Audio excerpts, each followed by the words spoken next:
Amen. Magandang hapon po sa ating lahat, higit sa ating Panginoon. Okay na, Sam? Maraming salamat sa mga testimony na ating napakinggan, sa patuloy na pagpapakita na tunay nga ang Diyos nating pinaglilingkuran buhay, patuloy na kumikilos sa bawat isa sa atin, patuloy na nagtuturo, patuloy nating nararanasan na ang Diyos ay naririyan, patuloy na hinuhubog tayo ayon sa kanyang nais. Alora, bago po tayo magsimula, tumayo po muna tayo para basahin natin ang mensahe ng Panginoon sa araw na ito. Ang mensahe ng Panginoon sa araw na ito, manggagaling sa aklat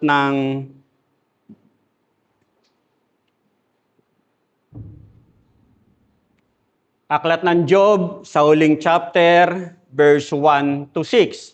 Ang sabi niya rito sa King James Version, "Then Job answered the Lord and said, I know that thou canst do everything, and that no thought can be withholden from thee. Who is he that hideth counsel without knowledge? Therefore have I uttered that I understood not, things too wonderful for me, which I knew not. Here I beseech thee, and I will speak. I will demand of thee, and declare thou unto me. I have heard of thee by the hearing of the ear, but now mine eye seeth thee. Wherefore I abhor myself, and repent in dust and ashes." Ang mensahe ng Panginoon sa araw na ito ay may titulong From Knowledge to Learning Experiences. Mula sa kaalaman tungo sa aral na ating nararanasan. At bago tayo magpatuloy, manalangin po muna tayo. Lord God, buhay ka. Tunay nga, Panginoon, ng mga salita mo, maging ng mga testimony na aming napakinggan sa mga sandaling ito, O Diyos. Lord God, tunay nga, O Diyos, na ikaw pa rin ang Diyos noon, ngayon at magpakailanman. Patuloy na humuhubog, nagtuturo sa iyong mga hinirang, Panginoon. Lord God, tunay nga na ikaw ang Diyos ng mga Diyos, ang hari ng mga hari, Panginoon. Ikaw ang may akda na lahat ng bagay, Panginoon. Salamat po, Diyos, sapagkat tunay nga na patuloy mong ipinaunawa sa amin ang lahat-lahat ng mga bagay na ito, Diyos. At sa mga sandaling ito, minsan pa kinikilala rin namin, Ama, Panginoon, na tunay nga, banal ka. Alam mo ang lahat ng mga bagay na sinabi namin, inisip namin, nagawa namin, Panginoon, na hindi kaaya-aya sa iyo. Kaya muli sa trono ng iyong biyaya, lumalapit po kami, nagpapakumbaba. Humihingi, Panginoon, ng paglilinis upang sa gayon wala pong magiging hadlang. Wala pong balakid, Panginoon, upang malaya kang magturo muli sa mga sandaling ito. Patuloy na sa pamamagitan ng mensahe, Panginoon, patuloy kang mangusap. At ang pagkaing espiritual na aming kinakailangan, patuloy po namin tanggapin sa mga sandaling ito, Diyos. Tunay nga, ang pagkaing espiritual na ito ay gagamitin po namin sa aming paglakad bilang isang mananampalataya upang makita kaming matatag na lumalakad sa iyong nais, sa iyong kalooban. Lord God, patuloy ko pong pinagkakatiwala ang mga sandaling ito na tunay nga na sa tulong gabay ng iyong Santong Espiritu, ikaw po, O Diyos, ang siyang magtuturo sa bawat sandali ng aming buhay, Panginoon. Maging sa iyong banlingkod na patuloy binibigyan ng pribileyo na magamit ang buhay nito, ang ministring pinagkatiwala mo, upang nasa gayon patuloy na maipahayag lamang ang katotohanan mula sa mga salita mo. Lord God, sa iyo lang pong papuri, sa iyo lang pong parangal, sa tayong pangalan lamang ng iyong anak na si Jesus, na aming Panginoon at sariling tagapagligtas. Amen. Makakaupo na po tayo.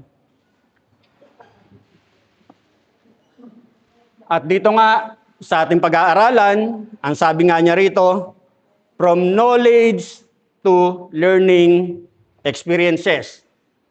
Mula sa kaalaman tungo sa mga aral na ating nararanasan at natututunan. Ika nga. Ang sabi nga niya rito, experiencing something firsthand makes it more real to us. Kapag naranasan mo yung mga bagay sa iyong buhay, mas nagiging makatotohanan.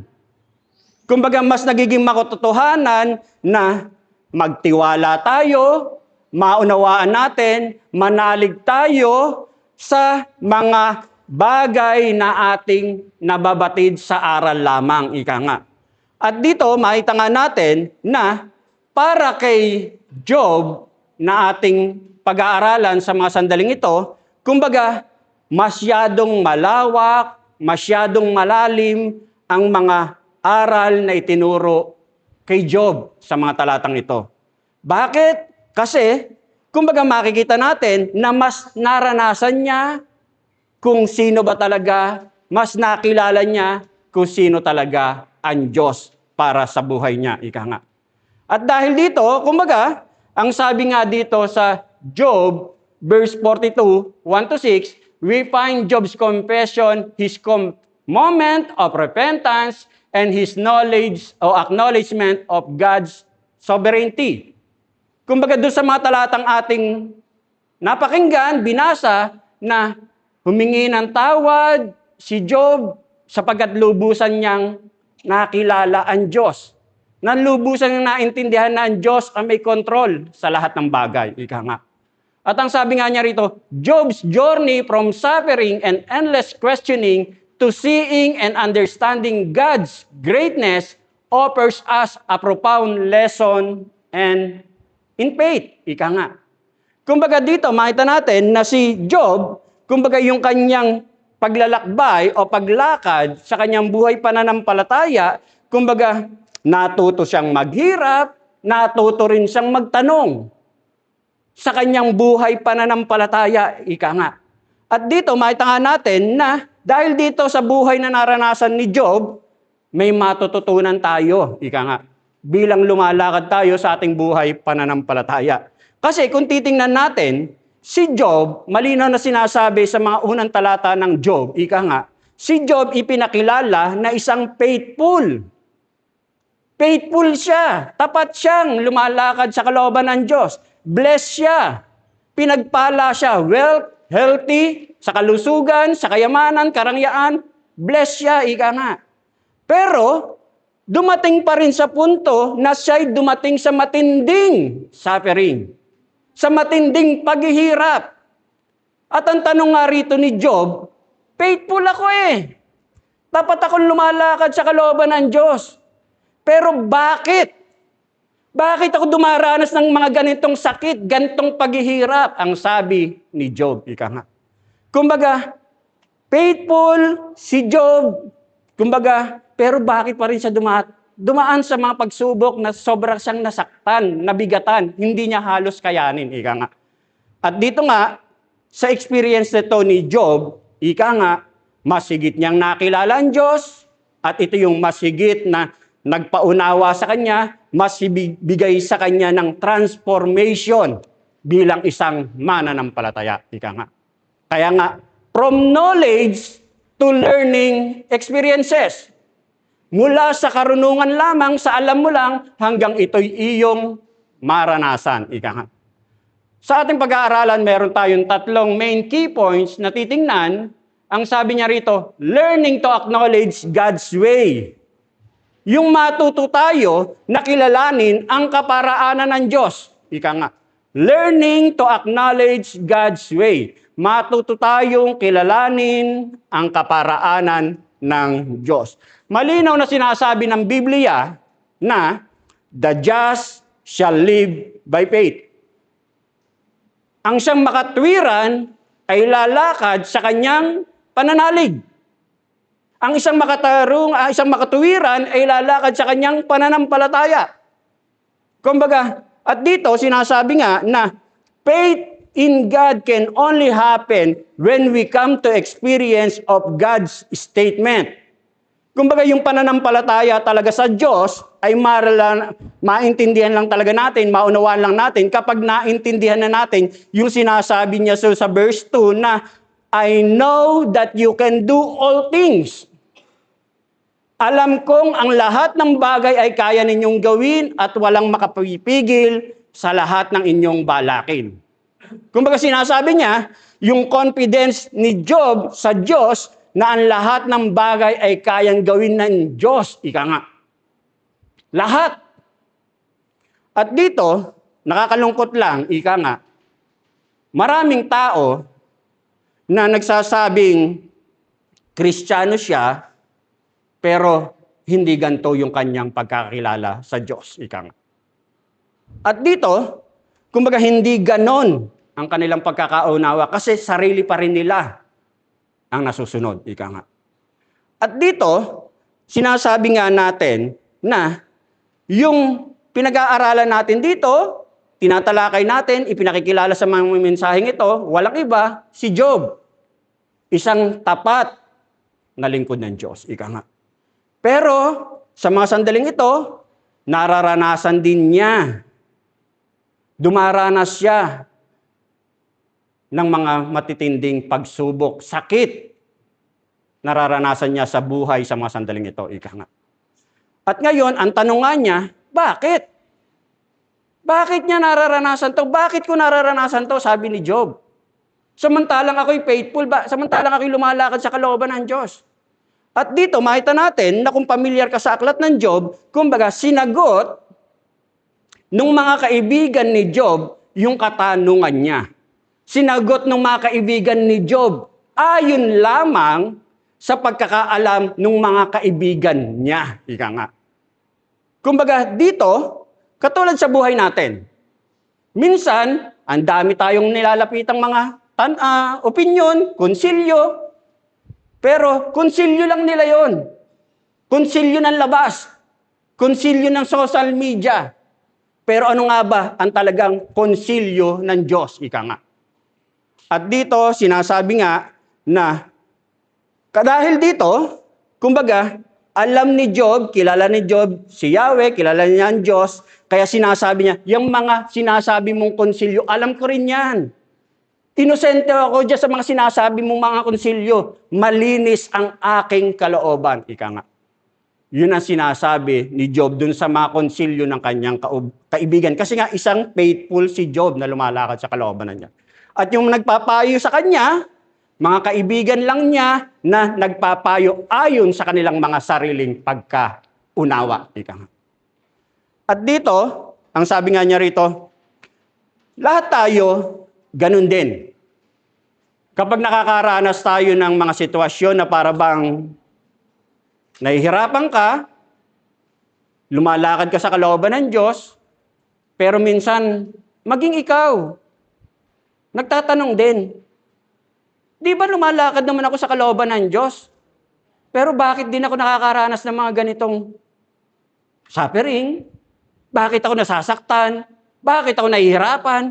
Aminin mo na sa hindi, ikaw rin. Nagtatanong ka, bakit ako nakakaranas nito? Bakit ako nahihirapan? Bakit ako nasasaktan? Ika nga. At dito nga, sinasabi na sa pamamagitan nito, Job believed in God, but he needed to learn and understand God and His ways. Si Job, kilala niya ang Diyos.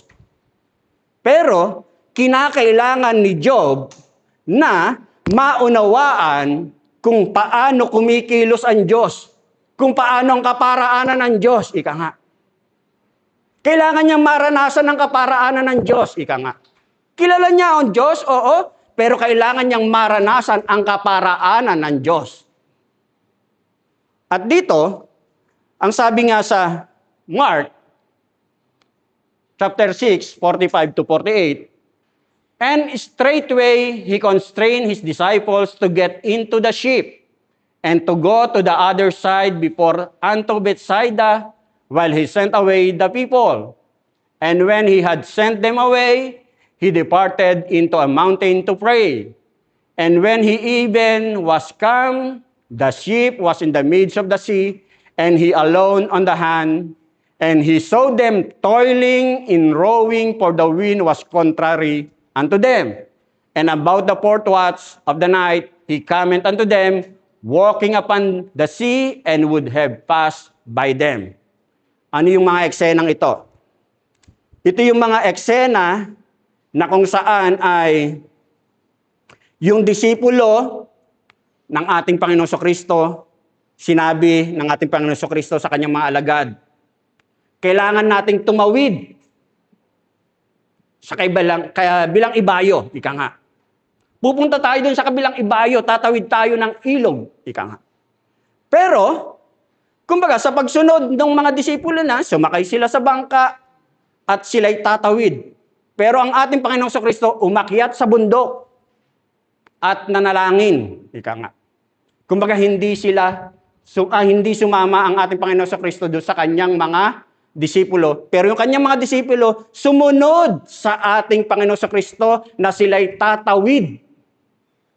Sumakay sila ng bangka at ngayon, sa kalagitnaan ng lalim ng gabi, ang na-encounter ng kanyang mga disipulo, malalakas na hangin, bagyo, nananagwan sila, nahihirapan sila.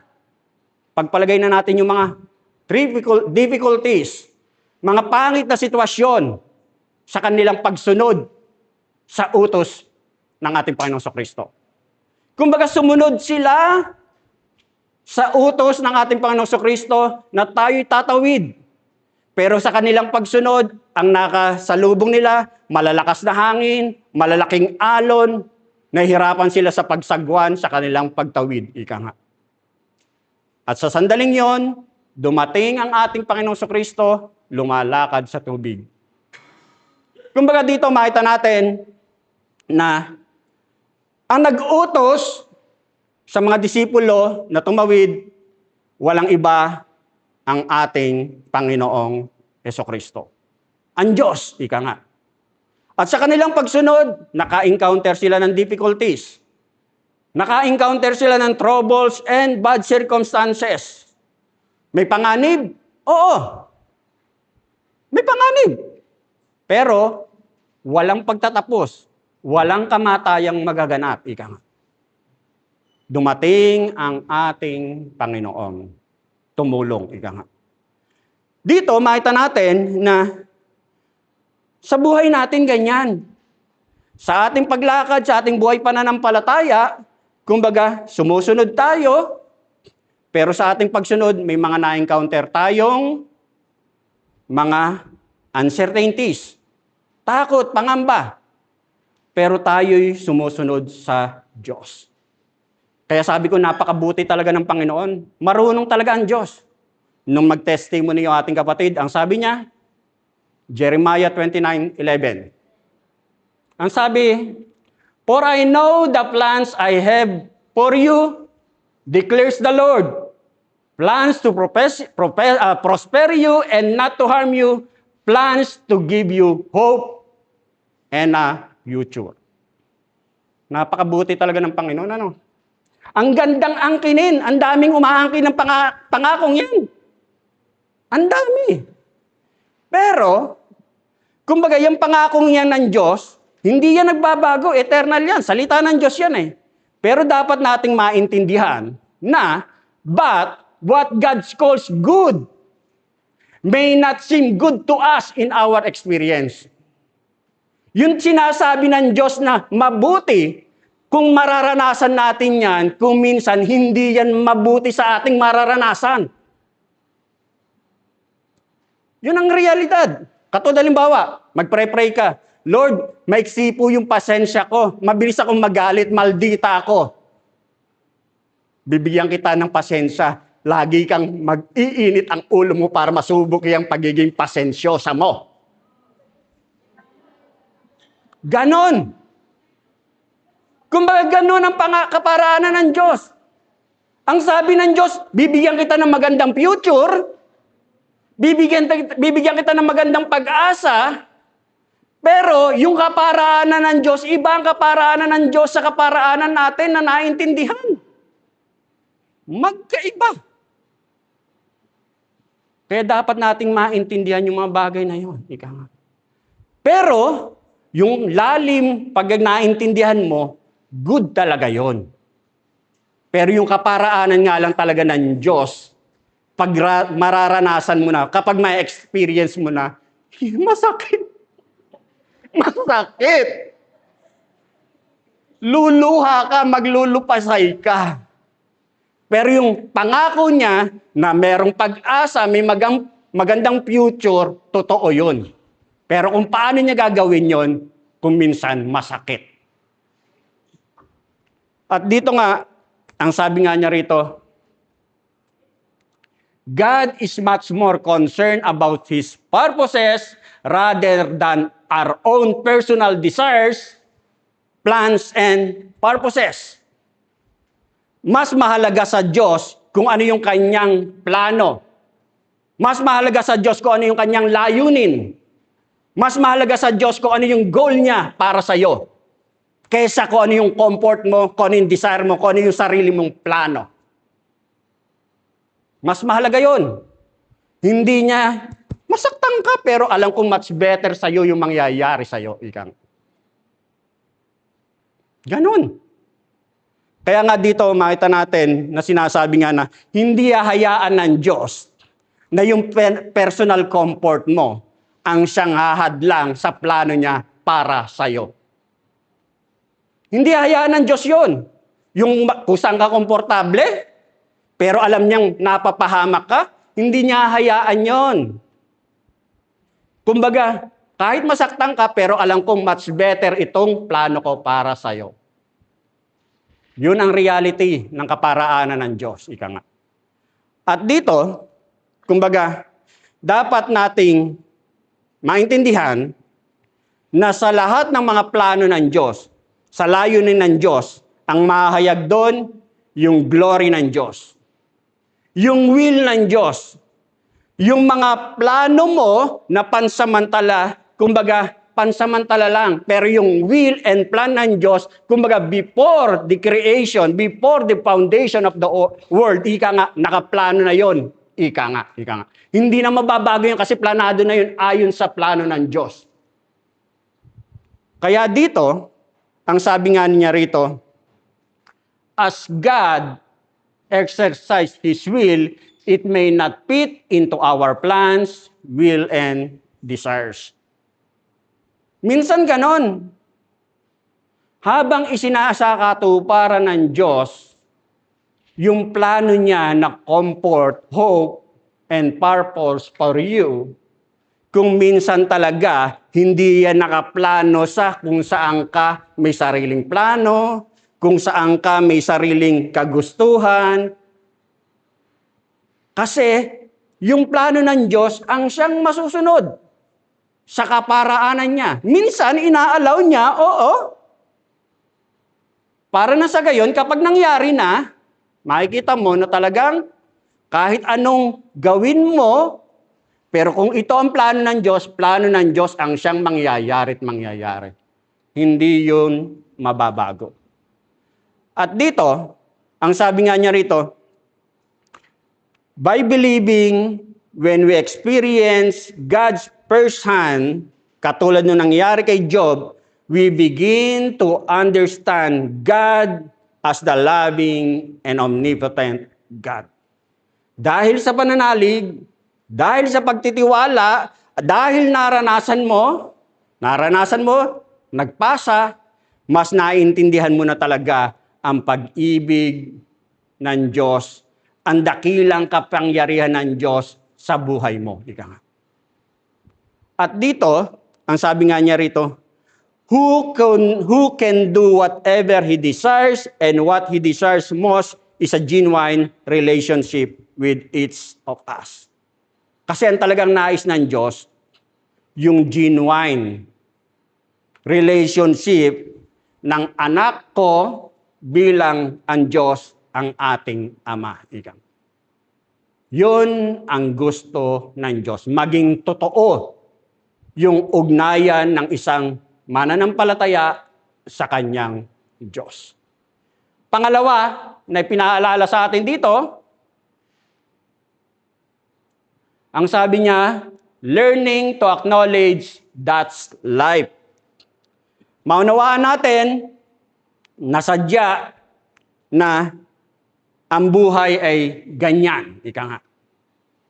Matuto tayong tanggapin na ang buhay ay may sadyang kanya-kanyang sangkap. At kabahagi dyan ay yung pain, suffering.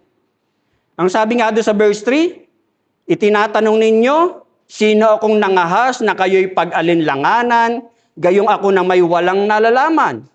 Nagsalita ako ng bagay na di ko naunawaan ng mahiwagang di abot ng aking isipan. Ang sabi niya sa Mabuting Balita, ang sabi ni Job sa verse 3. Ang isang sigurado na sinasabi ko nga kanina, na maraming tao, maraming nagsasabing Kristiyano sila, pero hindi talaga nila lubos ang naintindihan kung ano ang tunay na kahulugan ng buhay. Hindi talaga naintindihan.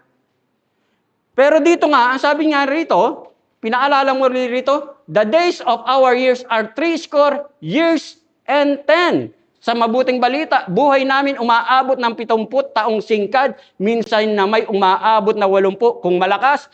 Yaong buong buhay namin siyak bibi ng dusat hirap, pumapanaw pagkatapos dito sa sangmaliwanag. Dito, pinaalala muli ni Moises na pangkaraniwan sa tao, biblically, 70. 80 kung sweswertehin ka, at regalo na lang yung succeeding years. Ika nga. Ngayon, ang tanong ay, paano mo ina-analyze ang buhay mong ito kung ilang taong ka na ngayon? Ika nga. Malamang, kung i-analyze mo yung buhay mo, makikita mo na talagang katulad na sinasabi rito, yung buhay namin sakbibi ng dusat hirap. Meron talagang sorrow. May sufferings. May pain. Bahagi ng buhay natin, kung ilang taong ka man ngayon, ika nga, talagang bahagi na dumadaanas ka ng hirap at sakit sa buhay. Ika nga. At dito, ang pangako naman ng Diyos, kumbaga, sa buhay natin, bakit nangyayari yan? Kasi, nung magsimula yung fall of man, nung pumasok ang kasalanan, nagsimula na ang hirap. Wika nga. Ang plano ng Diyos, perfect. Pero dahil sa disobedience, dahil sa pagsuway, kung bakit talaga tayo nakakaranas ng sufferings and pain. Ika nga. At maging sa buhay natin sa mundong ito, katulad nga sinasabi rito, umabot ka man ng 70, umabot ka man ng 80, i-analyze mo, bahagi dyan yung pain and sorrow and suffering. Bakit? Kasi sa fall of man pa lang, sa pagsuway pa lang ng tao, kumbaga pumasok na ang pain, ang death, ang sakit, ika nga. Kaya dito, ang paalala sa atin na bahagi ng buhay yan. Pero ang mapangahawakan lang natin na may pangako pa rin na darating ang panahon na mawawala ang lahat ng sakit at paglula. Matatapos din yan. Yun ang pangako naman sa Revelation. Matatapos din ang pagluha, matatapos din ang sakit, ika nga. Kung babasahin natin sa Matthew chapter 4, verse 1 to 11, ang sabi niya rito sa Mabuting Balita,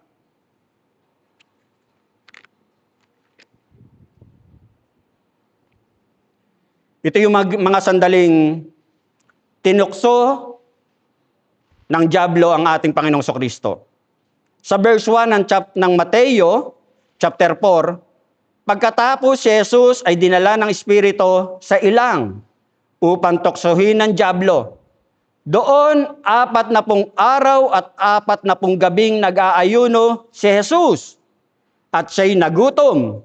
Dumating ang manunukso at sinabi sa kanya, kung ikaw ang anak ng Diyos, gawin mong tinapay ang mga batong ito.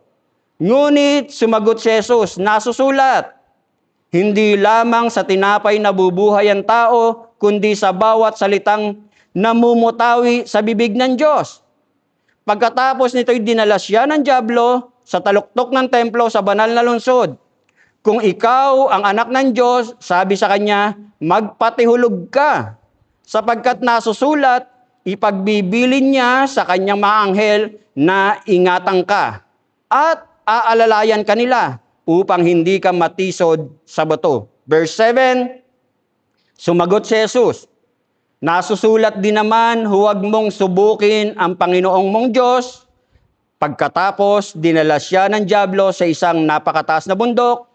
Mula rooy ipinatanaw sa kanya ang lahat ng kaharian, ng sanlibutan at ang kayamanan ng mga tao. At sinabi ng dyablo, ibibigay ko sa iyo ang lahat ng ito kung magpapatira pa ka at sasamba sa akin. Sumagot si Jesus, lumayas ka, Satanas, sapagkat nasusulat ang Diyos at Panginoon ang sasambahin mo. Siya lamang ang iyong paglilingkuran. Verse 11, at iniwan siya ng dyablo, dumating ang mga anghel at naglingkod sa kanya. Anong makikita natin dito? Sa pagtukso ng dyablo sa ating Panginoon Kristo. Sa buhay din natin ganyan. Ika nga, hindi tumitigil ang kaaway para i-distract ka. Satan does everything he can to distract us from this reality. Lahat, ika nga, lalakad ka sa kalooban ng Diyos, pero gagawa ng distraction.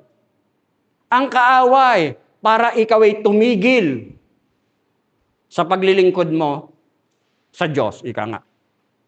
At sa pagkakataong ito, sa buhay ni Job, kumbaga, alam naman natin, yung pagsubok na nangyayari kay Job, alam ng Diyos.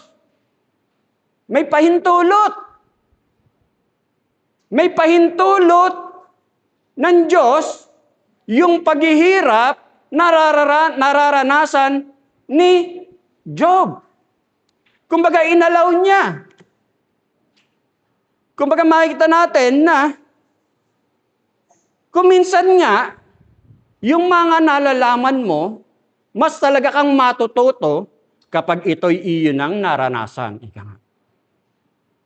When we experience God firsthand, spiritually, we begin to understand life. Paano masasabing may pananampalataya ka kung lahat ng sitwasyon mo ay tuto aposto, tuto tranquila, ika nga. Mas maintindihan mo ang ibig sabihin ng buhay, mas maintindihan mo ang ibig sabihin na meron kang tunay na pananampalataya kapag ikaw ay lumalakad sa mga oras na ikaw ay nahihirapan at nasasaktan, ika nga. At dito, kumbaga, naranasan ni Job. At yung paghihirap na nararanasan ni Job, may pahintulot. Kumbaga, ang sumusubok sa kanya, ang kaaway, pero may kapahintulutan ng Diyos, ika nga. Kung pamilyar ka sa Book of Job, habang nagrereklamo, nagtatanong si Job, habang nangangatwiran si Job sa mga ipinapayo, sinasabi ng kanyang mga kaibigan, sa verse 38 hanggang 41, ika nga, God finally sumagot na sa mga reklamo, pangangatwiran ni Job.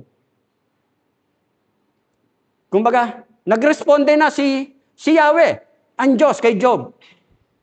Ang dami mo reklamo, ang dami mo pangakatwiran. Ngayon, dapat nating maintindihan na nung sagutin ni Yahweh ng Diyos si Job, hindi niya sinagot ng direkta si Job sa mga kanyang hinaing, ika nga.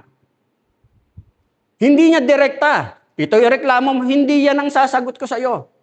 Ang sinagot ng Diyos kay Job, ika nga, hinamon ng Diyos si Job na, ang sabi niya rito, tingnan mo ang kalawakan.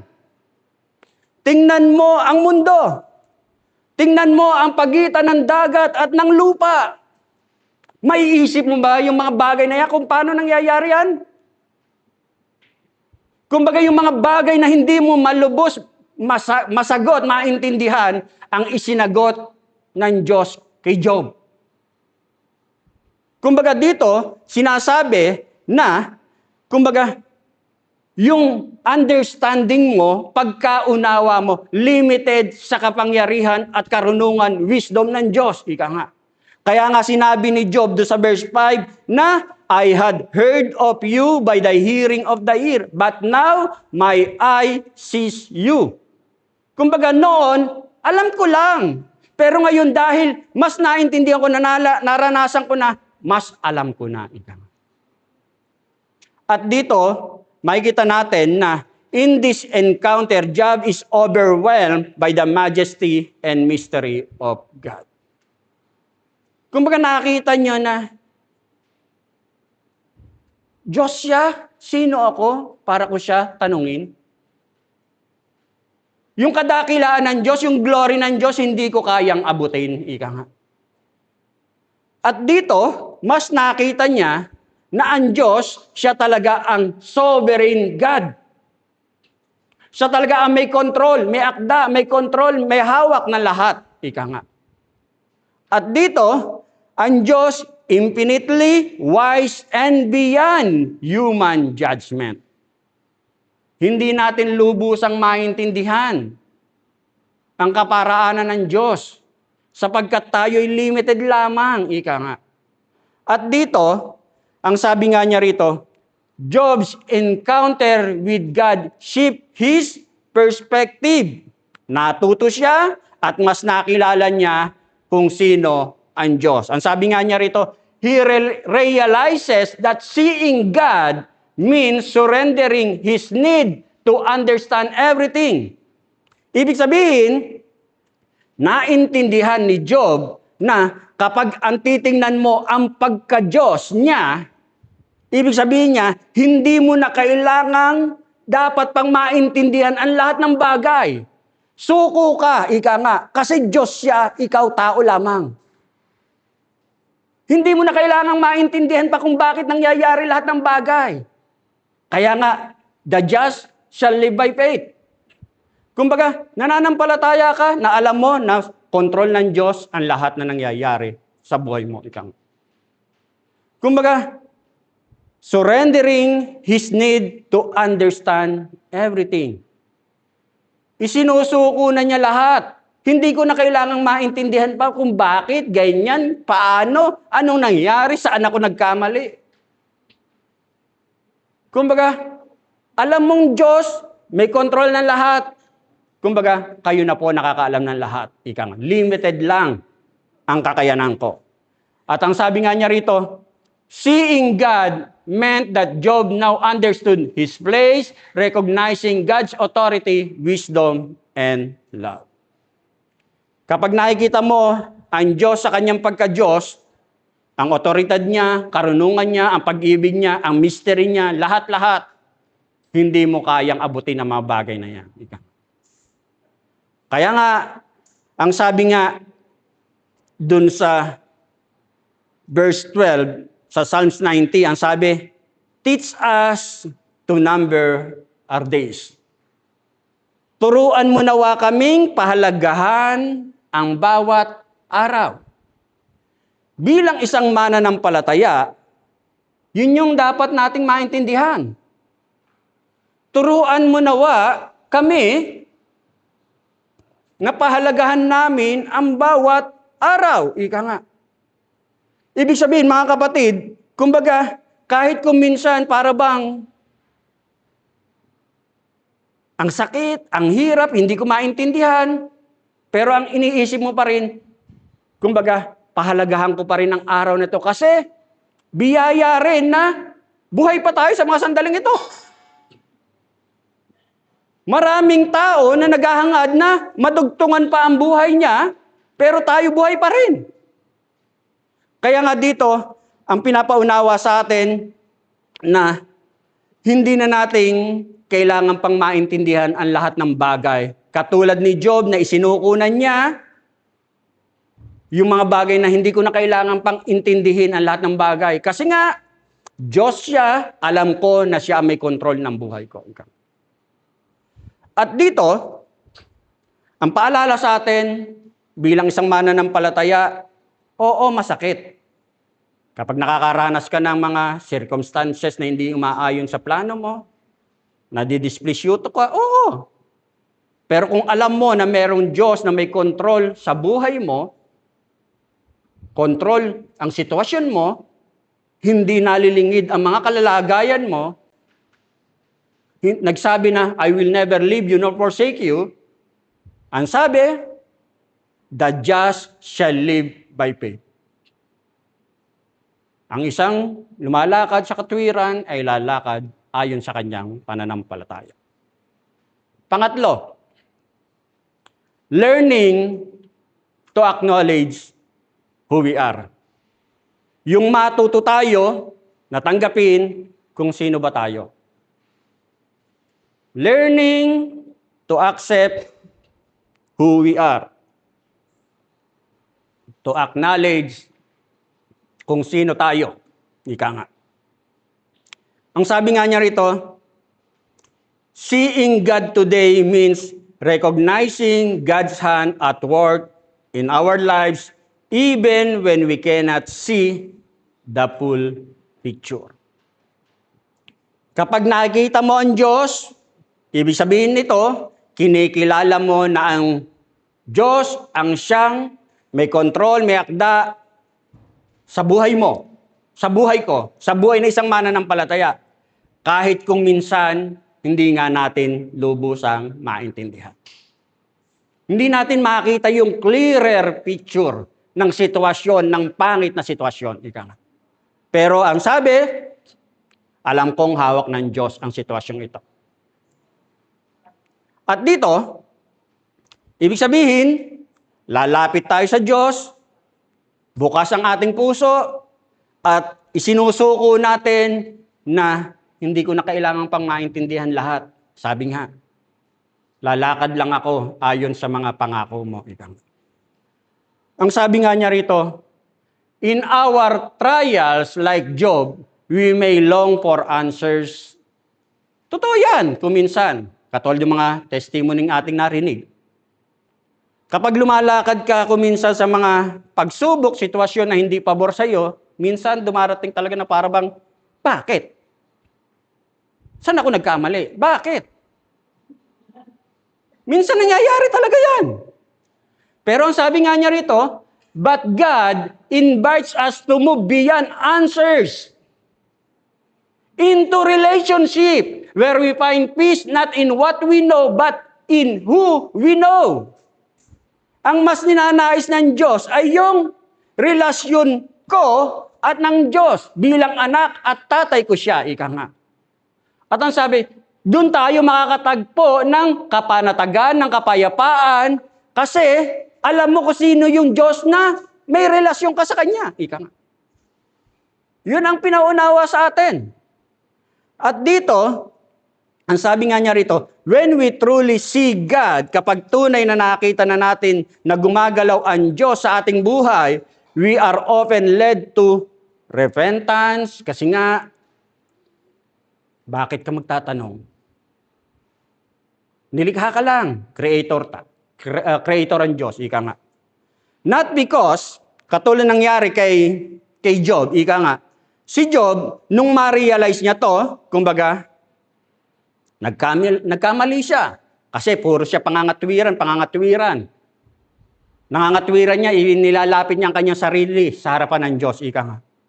Kumbaga, yung repentance na nangyari kay Job, ika nga, hindi dahil sa may nagawang wrongdoing o pagkakasala si Job. Ika nga. Kasi nga, faithful si Job eh. Kumbaga, ipinangatwiran lang niya, bakit ako dumaranas ng suffering, faithful ako lumalakad sa kalooban ng Diyos, ika nga. Pero dahil sa yung pagsisising kanyang ginagawa, kumbaga ito yung nagmulat sa kanya, sapagkat mas naintindihan nga niya, mas nakilala nga niya kung sino talaga ang Diyos, ika nga. Nagkaroon siya ng fresh perspective. Kasi yung kanyang alam lamang noon, ika nga, by book, ngayon naranasan niya, ika nga.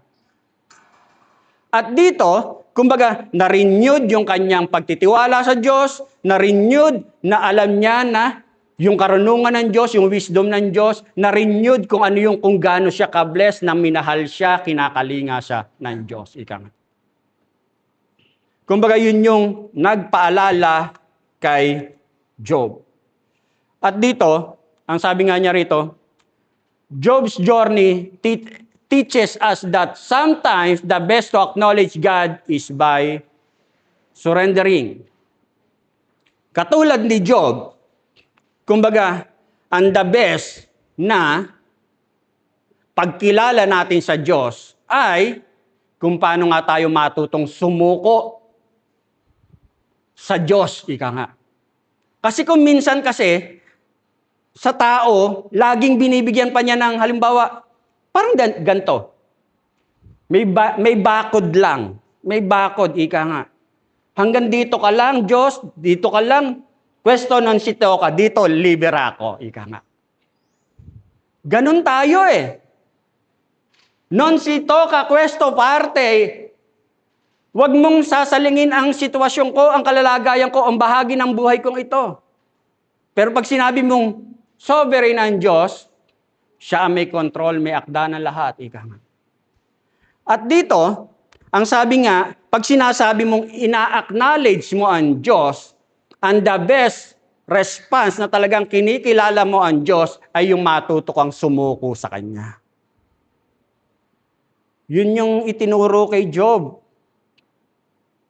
Kumbaga yun yung tinuro kay Job na natuto siyang sumuko sa kaparaanan ng Diyos. Alam niya kung sino siya, nakilala niya kung sino siya, at sino yung Diyos na meron siya. Ika. At dito, ang sabi nga niya rin, it means letting go of our need to understand everything and trusting that God, in God's infinite wisdom, the one who holds all things together, kumbaga ito yung magbibigay sa atin na pagtiwalaan lamang natin, na ang lahat na nangyayari sa atin, alam ng Diyos. Alam ng Diyos, ika nga. Kaya nga dito, yung buhay ni Job,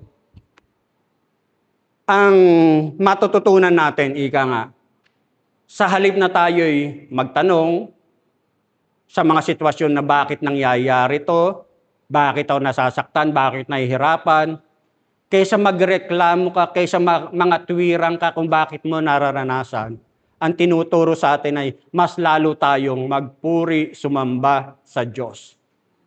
Kasi karapat-dapat siyang purihin, sambahin at alam niya at alam ng Diyos kung ano yung nangyayari at kalalagayan mo. Ika nga. At dito, ang sabi nga sa John 15:5, I am the vine, you are the branches. If a man remains in me, and I in him, he will bear much fruit. Apart from me, you can do nothing. Dapat mas kailangan nating lumapit, lumakad, manatili sa Diyos, ika nga. Kaysa lumayo, ika nga. At doon, habang tayo lumalapit, nananatili, sumasamba, nagpupuri, mas mamumunga tayo, ika nga. At ang sabi nga niya rito, to bear fruit as a Christian, we must be totally dependent sa ugnayan natin na meron tayo sa Kanya. Ika nga. Sa 1 Corinthians 2:10, for what man knows the things of a man except the spirit of the man which is in him, even so no one knows the things of God except the Spirit of God. Kung mananampalataya ka, ipinagkaloob ng Diyos sa isang mananampalataya ang Kanyang Santong Espiritu. Kaya alam ng Diyos kung ano yung tunay na nararamdaman mo. Alam niya yung sinasabi mong nasasaktan ka, nahihirapan ka, na trying to survive. Alam niya yan. Kasi yung espiritong nasa isang mananampalataya, espiritu ng Diyos. Ika nga. At ang sabi nga sa 2 Corinthians 3:4, not that we are sufficient of ourselves to think of anything as being from ourselves, but our sufficiency is from God who also made us sufficient as ministers of the new covenant, not of the letter, but of the Spirit. Kumbaga, Espiritu ng Diyos ang siyang ibinigay sa isang mananampalataya. Espiritu ng buhay, hindi ng pagkatakot. Espiritu na maging matatag, lumaban, tumayo. Yun ang nasa isang mananampalataya. Yun ang ibinigay sa isang believer, ika nga. Sa isang Kristiyano, ika nga. At dito, sinasabi nga na, huwag mong kakalimutan na hindi basta-basta yung Espiritong ibinigay para sa iyo. Hindi ka basta-basta nagkaroon ng ugnayan. Kumbaga, buhay ng ating Panginoon Kristo ang itinubos sa iyo para magkaroon ka ng connection sa Diyos, ika nga. At dito, ito yung nagpapaalala sa atin na patuloy tayong makakalakad, magiging matatag, tumayo, panghawakan ng mga pangako ng Diyos, ika nga. Kung titingnan natin, kung familiar ka sa Book of Job, ika nga, si Job, kahit yung mga first chapter ng Book of Job, ika nga, puro siya pangangatwiran sa mga sinasabi ng kanyang mga kaibigan, pero ang tawag pa rin ng Diyos kay Job, my servant. Aking lingkod. Ibig sabihin, yung connection ni Job at ng Diyos, naroroon. Kahit may weaknesses si Job, kahit may shortcoming si Job, kahit may failure si Job, pero ang tawag ni Job, ng Diyos kay Job, my servant, aking lingkod. Naroon pa rin yung ugnayan, hindi nawawala. At dito, bakit? Kasi, kumbaga, nanatili pa rin naman talaga si Job sa kanyang buhay pananampalataya sa Diyos. Kumbaga nagtatanong lang siya bakit niya nararanasan, pero yung pananampalataya naroon pa rin. Kaya nga sinasabi na hindi alam ni Job na sa kanyang pangangatwiran, kinokorek din niya yung kanyang mga kaibigan. Ika nga. Kumbaga, pinakikilala pa rin ni Job kung sino talaga si Yahweh para sa kanila. Ika nga. At hindi alam ni Job na dahil sa kanyang pananampalataya, sa kanyang pagiging tapat pa rin sa kabila ng kanyang sakit at suffering na nararanasan, kumbaga naseselensyoso niya, kumbaga napapatahimik niya ang kaaway, si Satanas, na kung saan ay binigyan pahintulot na pwede mong subukin ang aking anak na si Job. Pero hindi niya alam, kumbaga, ang prosesong yon, kumbaga, napapatahimik niya ang kaaway. Ika nga. Kaya nga dito, ang sabi nga na sa buhay natin, sa mga sitwasyon na nangyayari sa atin, isang paalala na lahat pa rin talaga ng bagay. Sa isang mananampalataya, work together for good to those who love God, to those who are called according to His purpose. May layunin pa rin, may mahal mo ang Diyos, kumbaga, yung mga nangyayari sa iyo, hindi nalilingid sa akin. Kumbaga, yung suffering pain na nararanasan mong yan, kumbaga, kailangan mo yung maranasan for the purpose na ginawa ko para sa kabutihan mo. At dito, ang sinasabi nga niya sa atin na sa bawat sakit na maaring nararanasan mo, meron kang pwedeng matutunan. Sa bawat hirap na nararanasan mo, kung i-analyze mo, meron kang mapapakinabangan. May aral kang matatanggap, ika nga. Kaya nga dito, ang sabi nga dun sa verse 6, kaya ako ngayon ay nagsisisi, ikinahihiya lahat ng sinabi. Sa alabok at abo, ako ay nakaupo, ang sabi ni Job dun sa verse 6, ika nga. Dito, ang sabi nga niya rito, Job is not repenting of a particular sin that causes suffering. He is repenting of the way he questioned God's character. Dun sa nagkasala, bakit niya tinatanong ang Diyos? Ika nga. At ang sabi nga niya rito, he realizes that he had tried to put his own limited understanding over God's limitless wisdom. Kasi tayo kung minsan ganun, pilit natin gustong ipasok yung limited understanding ng tao sa limitless na pagkaunawa at kapangyarihan ng Diyos. Ika nga. Ganun na nangyayari. Gusto mo lahat maintindihan, gusto mo lahat maunawaan, eh limited ka nga eh.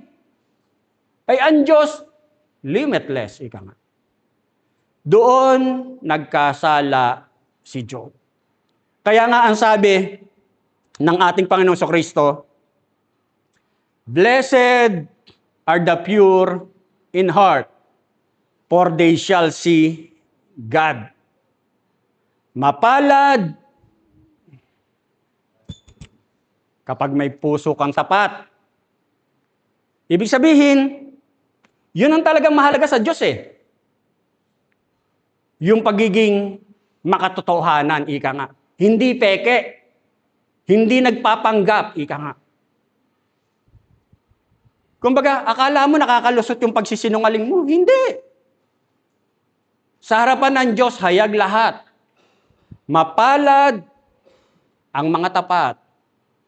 Blessed are the pure in heart, ika nga. Kung minsan, ang kailangan lang talaga natin, ika nga, ibinigay na, kung sinasabi mong tinanggap mo na ang Diyos bilang personal Lord and Savior, ang ating Panginoon Kristo, ibinigay na sa iyo ang mga kailangan mo. Kung minsan ang Diyos na lang ang naghihintay sa atin na kumilos tayo, humakbang tayo sa pananampalatayang sinabi mong meron ka. Ika. Ibinigay na sa iyo eh. Minsan, naghihintay na lang ang Diyos na sabi mo, may pananampalataya ka, minsan ang Diyos ang siyang naghihintay na lang na humakbang ka naman.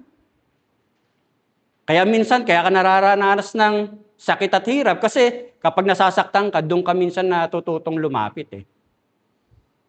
Pero isang katotohanan na ang Diyos hindi nalilingid sa Kanya ang mga kalalagayan ng Kanyang mga hiniram. At dito, makikita nga natin na sa pamamagitan nung nangyari kay Job, hindi niya nakita, sa mga huling talata, nakita niya na maging yung mga kaibigan niya natuto sa mga sitwasyon na nangyari sa kanya. At dito, natuto sila in a sense na kasi ang sinasabi nitong mga kaibigan ni Job, kaya ka dumadanas ng paghihirap dahil sa iyong mga pagsuway sa Diyos. Pero kung babalik tanawan nga natin, Job is considered as a faithful man. Ibig sabihin talagang kung minsan, kahit faithful ka, minsan daraan ka sa pagsubok para masigit mong makilala ang pagka-Diyos ng ating Diyos na pinaglilingkuran.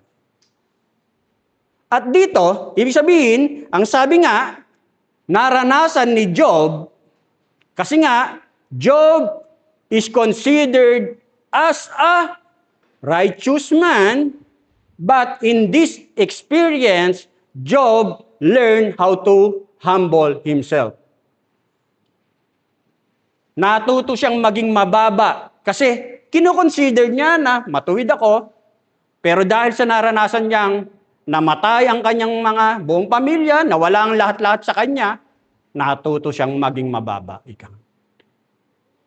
Kumbaga, tinuruan ng Diyos pa rin si Job sa kanyang naranasan. Mayabang ka, matututo kang maging mababa. At dito, mga kapatid, sa ating buhay pananampalataya, ika nga, nung tanggapin natin ang ating Panginoong Kristo bilang personal Lord and Savior, hindi lang natin tinanggap ang ating Panginoong Kristo para patawarin tayo sa ating mga kasalanan. Kumbaga, hindi lang natin tinanggap ang ating Panginoong Kristo para magtiwala tayo sa Kanya. Bahagi yan. Pero ang pinakamahalaga sa ating Panginoon Kristo ay yung talagang mabago ka. Ang puso mo, ang puso ng isang mananampalataya na lumalakad sa kalooban niya, ika nga. Yun ang talagang nais niya. Kaya nga, blessed are the pure in heart. Hindi mahalaga sa kanya na, I confess Jesus Christ as my personal Lord and Savior. Oh, bahagi yan. Salita mo lang yan. Pero ano yun, laman talaga ng puso mo. Yun ang mas mahalaga sa Diyos. Nababago ba, nagkakaroon ba ng transformation ang puso mo? Nauhubog ba talaga ang puso mo? Nagiging pure ba talaga ang puso mo? Nagsisisi ka ba talaga sa mga kalokohang ginagawa mo? Nagtitiwala ka ba talaga sa Diyos? Ika nga. Mas mahalaga sa Diyos yung puso mo kaysa sa sinasabi mo. Ika nga. At dito, ang sabi nga, sa Romans 8:31 to 39, ang sabi nga niya rito, the love of God, ang pag-ibig ng Diyos. Ano masasabi natin tungkol dito? Kung ang Diyos ay panig sa atin, sino ang laban sa atin? Hindi niya ipinagkait ang sarili niyang anak, kundi ibinigay para sa ating lahat. Kung naipagkaloob niya sa atin ang kanya anak, hindi ba niya ipagkakaloob sa atin ang lahat ng bagay, kasama ng kanyang anak? Sino maghaharap ng sakdal laban sa mga hinirang ng Diyos? Gayong ang Diyos ang nagpapawalang sala sa kanila. Sino nga ang hahatol ng kaparusahan? Si Kristo Jesus bang nasa kanan ng Diyos? Siya pa nga ang namatay at muling binuhay at ngayon namamagitan para sa atin. Sino ang makapaghihiwalay sa atin sa pamamagitan ni Kristo? Ang paghihirap ba? Ang kahipighatian, ang pag-uusig, ang gutom, ang kahubaran, ang panganib o ang tabak? Ayon sa nasusulat, alang-alang sa iyo, nanganganib kaming mamatay sa buong maghapon, ibinibilang kami ng mga tupang papatayin. Hindi, ang lahat ng ito'y kayang-kaya nating pagtagumpayan sa pamamagitan niya na nagmamahal sa atin.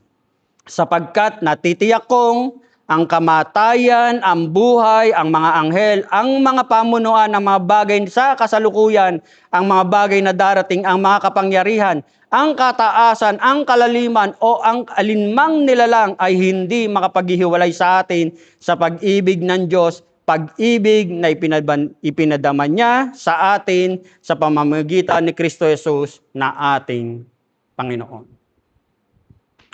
Dito, mahalaga sa Diyos ang puso ng isang kanyang hinirang. At dito sa Romans 8:31, 39, maraming mga paghihirap na pwedeng maging hadlang. Pero ang sabi, walang mga paghihiwalay. Ang Diyos ang siyang tunay na may hawak sa kanyang hinirang.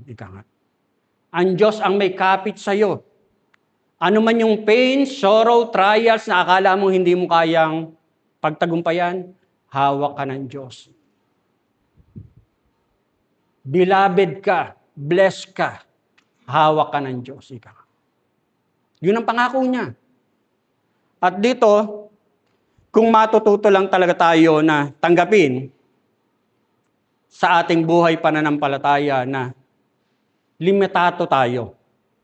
May hangganan tayo. Kaya wag na nating alamin kung minsan yung mga bagay na hindi natin kayang unawain. By faith, ipagkatiwala natin, kung tinanggap mo talaga ang Diyos, kung talagang pure ang puso mo na nananalig ka sa ating Panginoong Diyos, hawak ka ng Diyos. Hindi nalilingid sa Kanya ang kalalagayan mo, hawak ka niya. Yun ang pangako niya. Kaya nga dito, isang lakad, hamon sa ating buhay, pananampalataya. At dito, kapag naintindihan natin to, may iwasan natin na magtanong, bakit nangyayari sa akin ito? Kasi hindi ka pa nagsasalita, alam na ng Diyos kung anong laman ng puso mo. Yun ang isang katotohanan.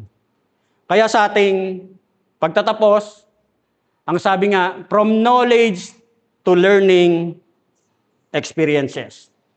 Mula sa alam mo lang hanggang sa ito'y iyong natutunan dahil sa iyong naranasan.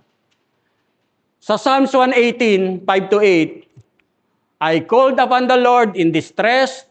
The Lord answered me and set me in a large place.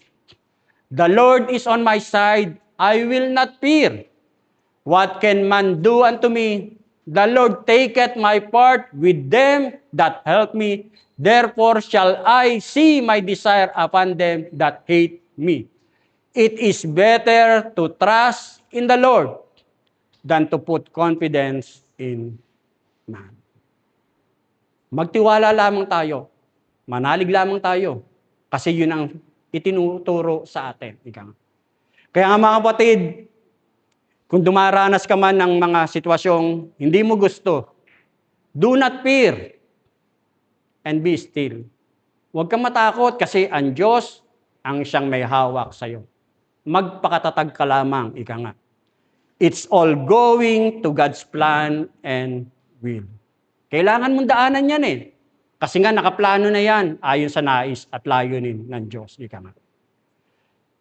By God's wisdom and grace, none of our life experiences are meaningless. Dahil sa biyaya, karunungan, kaalaman ng Diyos, lahat ng mga nararanasan sa buhay ng isang mananampalataya, lahat may kahulugan. Manalangin po tayo. Ama, maraming salamat po, Diyos, sa mga aral na ipinabatid mo sa mga sandaling ito, Diyos. Salamat po sa buhay ni Job, Panginoon, na tunay nga. Lumakad siya, Panginoon, sa kanyang buhay pananampalataya. Pero dumating din sa punto na parabang nasubok siya, Panginoon. Pero dahil sa aral na natutunan ni Job, Panginoon, ito po, O Diyos, ang siya nagtuturo na sa amin sa mga sandaling ito, O Diyos. Na hindi rin kami magiging ligtas, hindi rin kami maaaring malampasan ng mga ganitong sitwasyon. May mga sandali rin talaga na habang naririto pa kami sa mundong ito, may mga trials, sufferings, persecutions, bad circumstances, difficulties. Nawa po, O Diyos, katulad ng aming natutunan sa mga sandaling ito, patuloy lang po kaming manampalataya. Patuloy lang kaming maging matatag. Patuloy naming angkinin na ikaw po ang may hawak sa aming buhay, Panginoon. At dalahin ko nga po, Ama, na tunay nga sa pamamagitan ng mga aral na itinuro mo sa mga sandaling ito.